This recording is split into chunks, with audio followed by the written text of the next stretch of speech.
magustuhan. So dito tayo kay Bato, mga kababayan.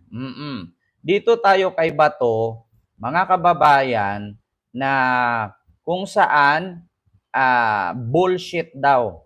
Bullshit daw ang Administrasyong Marcos. Ito na nga, mga kababayan. Ito, ako ipapanood sa inyo, sa rally ito mismo, mga kababayan, na bullshit daw si Pangulong Marcos. Galit na galit si Bato. Oo. Sabi kasi dito ni Bato, mga kababayan, no? Hindi daw niya maitiis. Oo. Ito. Oh. I-play natin dito mula. Oh. Oh. Ito yon mga kababayan. Oh. Oh. Nagmumura. Kawawa ang Pilipinas! Kawawa daw Pilipinas. Ito na lang ba tayo? Kawawa ako sa entablado. Ito na nakalabang na sila, arestuhin na ito. Kahaan ako, sige. Damay na.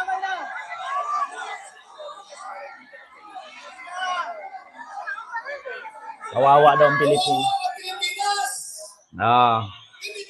Kawawa daw ang Pilipinas. Oo. Arestuhin na daw siya na ano daw, handa na daw siya. Ito mga kababayan. Dito. Saan ba 'yon? Yung about kay Bato. Ito. Sa Inquirer.net tayo, mga kababayan. Duterte's arrest part of PH commitment to Interpol, Bato disagree. Sabi ni Bato. Sabi dito, actually si Bato, mga kababayan, nagmumura siya. Oo, sabi niya, bullshit yung administrasyon na to. 'Di ba? Rinsilo Orin, maraming salamat sa yung $10 super sticker. Thank you so much po. Ayan, sa Paboy naman ng super sticker. Sabi niya, bullshit itong administrasyon na to ni Marcos. Ito hanapin natin, mga kababayan, para hindi tayo maanuhan na fake news. Diba? Nagmura si Bato, hindi kinaya. Sabi ko sa inyo araw-araw nyo ba naman binira si BBM? Tapos ngayon, di ba? Wag kayo, sabi nga ni Bato, trinidor daw siya ni BBM. Kasi nag-usap daw sila na hindi daw niya payagan ang Interpol at ICC na pumasok sa Pilipinas, arestuhin si Digong at arestuhin si Bato kasi may possibility daw na mangyari din daw kay BBM. No? Kung pwedeng mangyari kay Bato, kay Digong, pwede rin daw mangyari kay BBM. Trinidor daw siya. Di ba? Sabi ni Dulatri Mayet, huwag mong i-erase. Hindi ako nag-i-erase ng comment mo, Mayet. Sadyang pangit lang talaga yung comment mo, hindi magustuhan YouTube. Kaya inaano niya. Mayet, hindi ako nagbubura ng comment, matapang talaga ako, putang ina mo. Diba? Masakit man magmura, pero malutong yun. Diba? Ito sabi ni Bato, mga kababayan. Bato, bullshit daw. Bullshit ang administrasyong Marcos. Ito na. Mga kababayan, search natin. Si Bato, walang balls yan. Senador siya ng Duterte, hindi ang Pilipinas, kaya huwag niyong iboto. Kaya nga, ito na.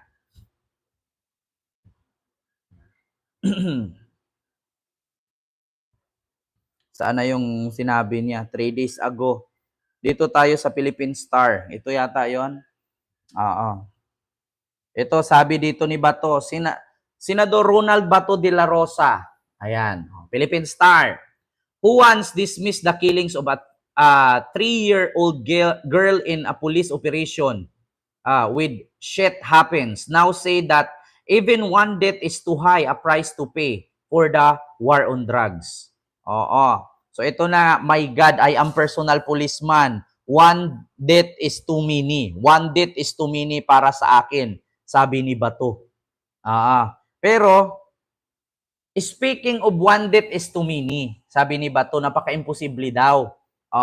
Baka naman, hindi nila alam ditong statistic, no, mga kababayan, hindi nila alam dito sa statistic sa ilan ang namatay patungkol sa war on drugs ni Digong, mga kababayan. Ito po, according sa GMA News, ayan, paki-screenshot na lang. So dito, person who died during anti-drug operation from July 1, 2016 to May 31, 2022 umaabot po ng 6,252. July 1, 2016 to May 31, 2022. Di ba? 6,252 ang namatay. Tapos, dito naman sa drug personalities who died in anti-drug operation, 3,967. And dito naman sa homicide case or cases under investigation, 16,355. So, in July 1, 2016 to November 27, 2017, ayan po ang nakalagay. So, lahat po ng namatay is 20,322. Ito ay patungkol lamang ito sa war on drugs. 20,322. Hindi pa kasali dito yung AGK. AGK ni Digong, ni Duterte. So, kung 20,000 na ang namatay, kung 20,000 na ang namatay sa war on drugs, 20,322, paano pa ang extrajudicial killings ni Digong? So, kulang-kulang 30,000. At isa po yan sa rason, mga kababayan, na si Digong ngayon ay nandyan. Nandyan sa ICC nakakulong. Ngayon, mga kababayan, may tanong ko lang. Sa pagsigaw-sigaw ba ni Bato at sinabi niyang bullshit ang administrasyon na to, may magagawa ba siya? Mapapagod na lang kayo dyan sa kakarali, maubos na lang ang pera ng organizer, maubos na lang ang pera ninyo dyan sa kakagastos para magkaroon ng programa, pagkuha ng permit, mag-rally, hindi na makauwi si Digong. Hindi na makakauwi si Digong. Maniwala man kayo sa akin sa hindi. Si Digong, pangalawang hearing niya, September 2025. March pa lang ngayon. March 2025, September 2025, mananatili si Digong doon. Ang tanong ngayon, kaya ba ni Digong magluto sa sarili niya? Kaya ba ni Digong umihi, tumayo sa sarili niya? Kaya ba niyang maghugas ng puwet sa sarili niya? Kaya ba niyang magsuot ng damit or medyas or pantalon sa sarili niya? Di ba? Hindi niya kaya. Malayo lang 2 buwan, 3 buwan ang lolo nyo. Advance RIP. Yan ang totoo. Alam mo, sa totoo lang, eto mga DDS, let me tell you something. Buti pa nga kayo, may concern kayo kay Digong eh. Samantalang yung asawa niya ngayon, yung pangalawa niyang asawa, hindi mga lang siya sinamahan.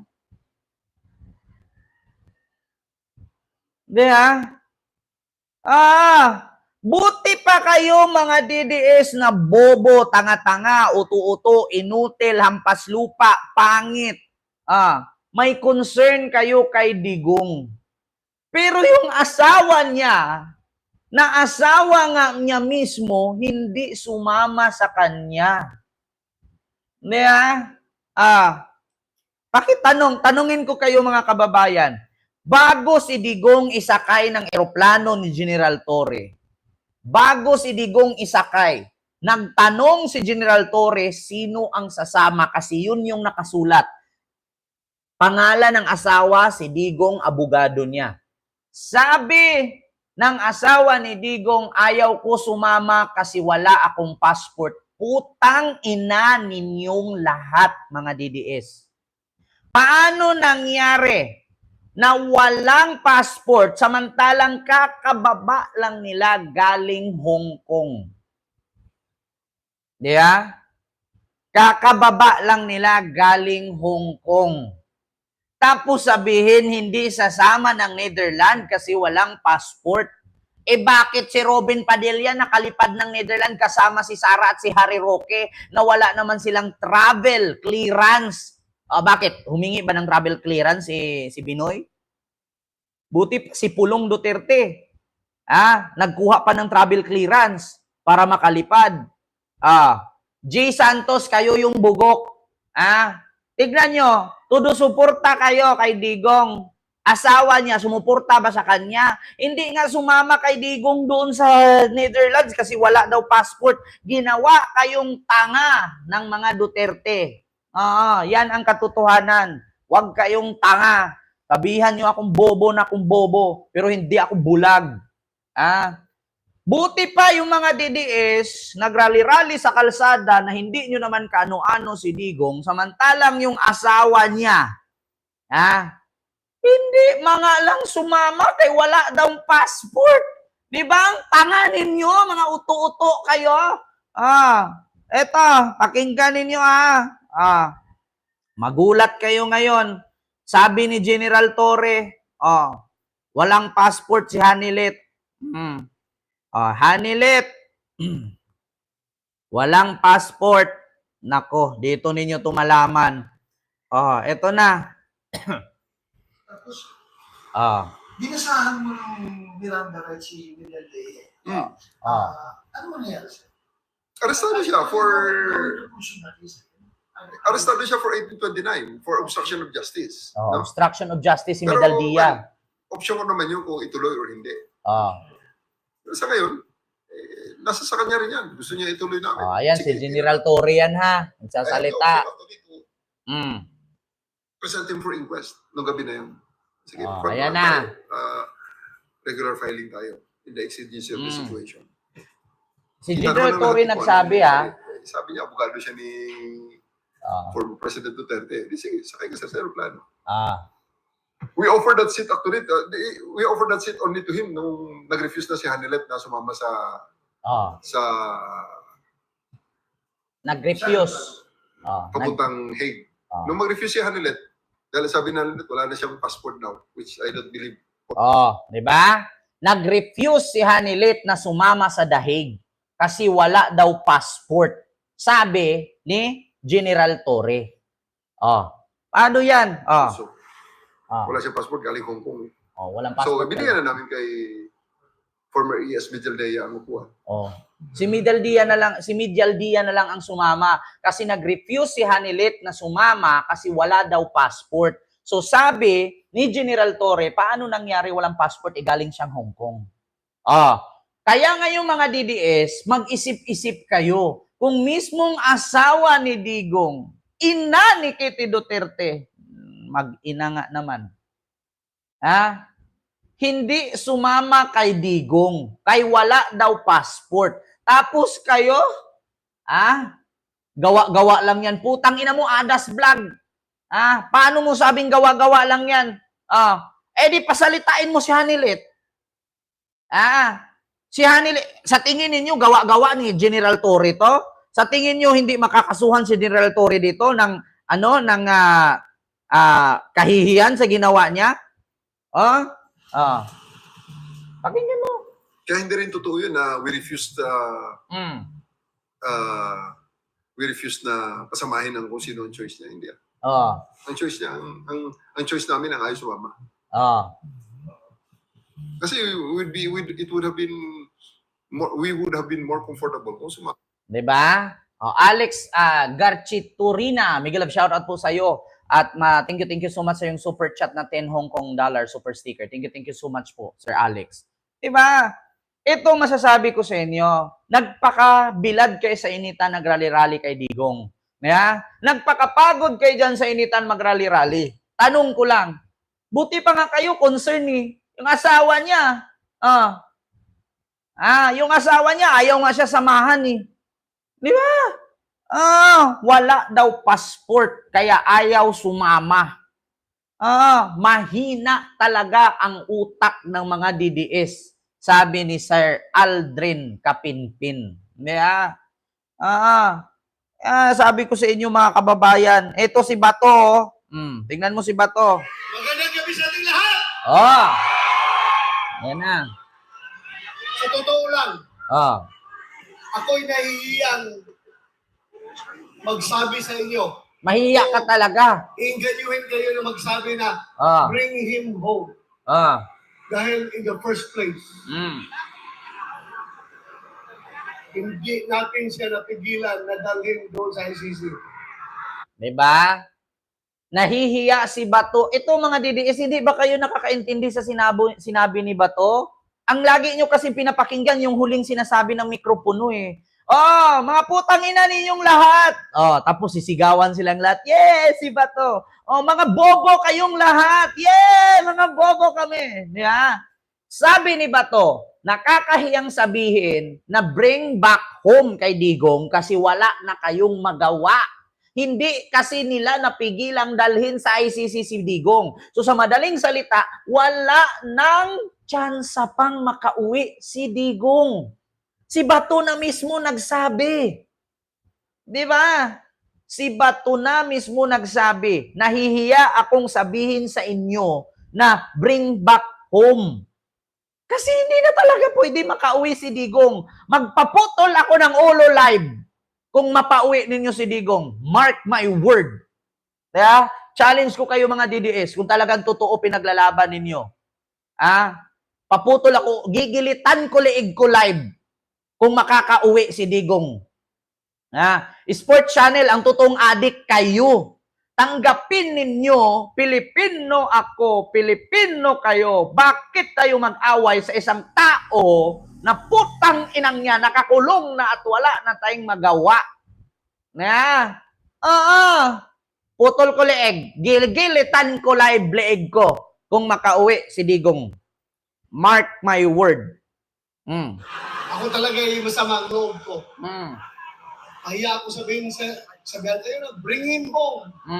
In the first place, hindi ko naman talaga siya napigilan.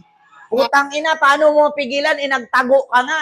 Alam mo, ng gabi pa lang may warrant na, kaya ka nga hindi sumunod sa Hong Kong eh. Nahihiya daw siyang sabihin na bring back home. Bring him home. Kasi siya nga daw mismo hindi niya napigilan. Paano niya mapigilan? Anong sabi ni Bato? Anong sabi ni Bato? Alam ko gabi pa lang may warrant na. Madaling araw sana lilipad ako ng Hong Kong, hindi ako tumuloy. Ang sisihin ninyo si Bato, si Harry Roque. Kasi si Harry Roque, in-announce niya kung kailan, anong oras ang uwi ni Digong. Kaya yun, na-aresto sa airport. Si Bato pa lang nagsabi, nakakahiyang sabihing bring back home. Hindi niya napigilan na si Digong arestuhin at dalhin sa ICC kasi siya mismo ang nag-traidor. Sir Alex, maraming salamat po dyan sa super chat. Sunod na kasi siya. Alam nyo, si Bato, malaki intel niyan. Maraming radar yan. May mga kaibigang pulis yan. Alam niya na lalabas ang warrant ni Digong pero hindi siya sumunod sa Hong Kong kasi alam niya na huhulihin din siya at huhulihin si Digong. Pero nagtago siya, hinayaan niyang maaresto si Digong at hindi siya nagpakita. After 2 days na si Digong nando na, klaro na nakaupo na doon, tsaka siya nagyayawit-yawit. Diba, Ma'am Bit-M? Ma'am Saingan Sara, ilo po. Ma'am Bit-M ng Japan, may galab shoutout. Efren Beltran, pesting yawa ka rin. Ibiyahe doon sa ICC. Kaya napakasama ang loob. Very clear yung sinasabi ko. Hindi ko alam kung anong nararamdaman ko. Putang ina ba to? Alam ko yung nararamdaman mo. Nung nalaman mo na may warrant na, sabi mo nangampanya ka sa bundok. Putang ina, nangampanya ka sa malayong lugar, nangampanya ka sa bundok. Tapos, ang sabi mo, hindi ka tumuloy. Paano ka nangampanya sa bundok pero ang sabi mo, babiyahe ka ng hating gabi papuntang Hong Kong? Sige nga, anong klaseng palusot yan? Babiyahe na sana ako hating gabi. Hindi ako tumuloy kasi alam ko may warrant na. Tapos, kaya pinatay ko cellphone ko kaya nangampanya ako sa bundok. Putang ina. Ganito tayo ngayon, ka-helpless. Ganito tayo ka-helpless. Sarili nating pulis. Sa totoo lang ba to hindi ka-helpless. Bakit? Malaya ka nga nagyaw-yaw dyan sa stage eh.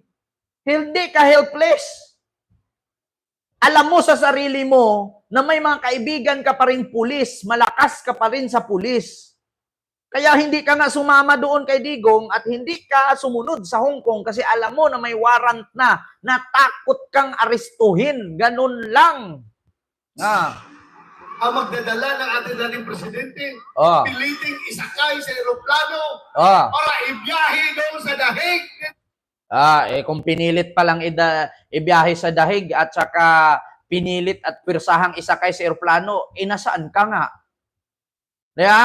Bato, nakarating ka nga ng Liwasang Bonifacio dyan sa Maynila, sa may Luton. Sa Luton yan, di ba? Malapit sa post office. Nakarating ka nga dyan, pero yung pag-aristo kay Digong, hindi ka nagpapakita. May tanong ko lang, dito pa lang ba to sunog na sunog ka nga? Kaya wag mong sabihin na bullshit ang administrasyon na to. Wag niyong sabihin na bullshit ang administrasyon na to ba to. Nakarating ka ng Liwasang Bonifacio, pero yung pagpunta mo doon sa Villamor Air Base, hindi ka nakakapunta. Samantalang nangampanya ka ng Baguio, nakasakay ka sa helicopter. Diba, Ma'am Susan Vergara? Nakalipad ka nga ng helicopter. Kung hindi ka bumaba ng Baguio, di isa ka sa bumagsak dun sa Nueva Ecija. Tapos ngayon, sasabihin mo, pirsahan. Nasaan ka nga? Ito. On what basis? On what basis daw? On what basis? Palaging sinasabi ni President Marcos, hindi namin ni-recognize ang ICC. Kasi hindi natin membro. Hindi daw ni-recognize. Palaging sinasabi ni BBM na hindi niya ni-recognize ang ICC. Ma'am Gladys Fulhilo po dyan sa Alaska, ma'am. Ang tanong ko lang ba to? Sa araw-araw mo ba namang sasabihan ng masama si BBM? Sa araw-araw ba namang tirahin ng PDP laban ang Marcos administration? Sa tingin mo, tatanggihan pa ni BBM na arestuhin kayo? Isa lang masasabi ko sa iyo ba to? Shame on you. Hindi kami nagko-cooperate sa ICC. Ano ang ginawang rason ni Pangulong Bongbong Marcos? Interpol! Bullshit! Bullshit daw, Interpol. Ulitin natin Hindi namin ni-recognize ang ICC. Sabi kasi daw. hindi natin membro. Hindi kami nagko-cooperate sa ICC. Ano ang ginawang rason ni Pangulong Bongbong Marcos? Interpol! Bullshit! Bullshit daw. Interpol! Kasi bobo nga kayo. Kung hindi kayo bobo, kung hindi kayo tanga, putang ina ninyo mga DDS, tinanggal din nyo ang Pilipinas sa pagiging miyembro ng International Criminal Court, pero hindi nyo tinanggal ang Pilipinas sa pagiging miyembro ng Interpol. Diyan kayo nagkakamali. Ang bobo nyo eh. Ang bobo nyo kasi. Sino ba dapat sisihin dito? Ako? Kayo? Sila? Kami? Tayo? Magsisihan tayong lahat dito.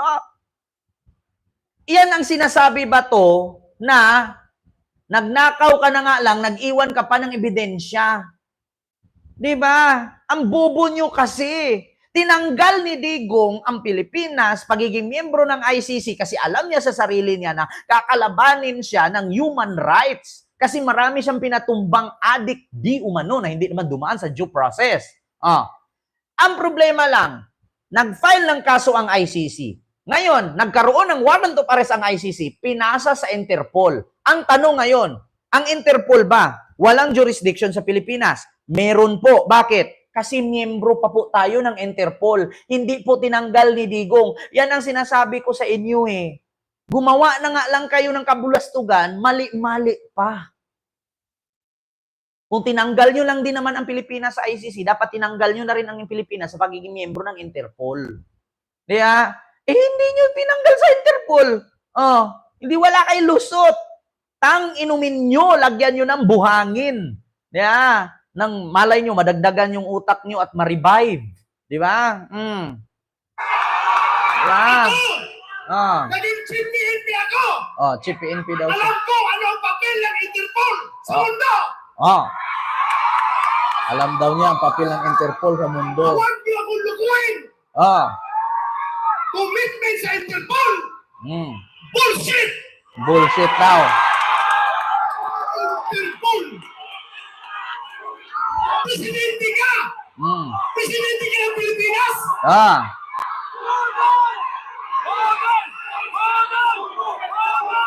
Presidente ka ng Pilipinas! Ano ba to? Ano? Presidente ka ng Pilipinas! Magpaprison ka sa Interpol? Alam mo, sa totoo lang ba to, wala kang magawa, presidente yan, senador ka lang. Para sa sunod, kung gusto mo, na masunod yung gusto ninyo, edi nagpresidente dapat kayo.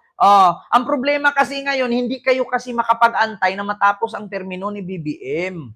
Hindi kayo marunong mag-antay. Nag-antay kayo na matapos ang termino, di sana kayo na naghahari-harian sa 2028. Ang problema lang yun, atat kayo eh. Atat kasi kayo. Galing-galing mo magmura ngayon dyan. Galing-galing mo magsabi ngayon dyan. Samantalang nung inaristo si Digong sa, Villamor Airways, umabot ng 12 hours, gabi na hinatid ng Netherlands. Hindi ka nga nagpapakita. Putang ina ninyong lahat. Galing-galing magsalita. Diba? Oy, maraming salamat Sir Alex ulit. Pure tang inumin mo ba to? Lagyan mo buhangin. Maraming salamat Sir Alex sa yung super chat. Diba? Just try to imagine mga kababayan. Ngayon, nagawa mong magsalita dyan, bullshit ka dyan sa rally. Pero nung hinuli si Digong, di ka nagpapakita. Pero lumalabas, mas gigil mas atat na atat sila kaysa Interpol, kaysa ICC. Atat na atat sila na ibiyahe si Pangulong Duterte. Magtanong ka kung bakit atat na ibiyahe. Gusto kong i-clarify ha. Sa mga hindi nakakaalam, Malacanang po ang gumastos doon sa private jet na sinakyan ni Digong. Real talk. Masakit ba?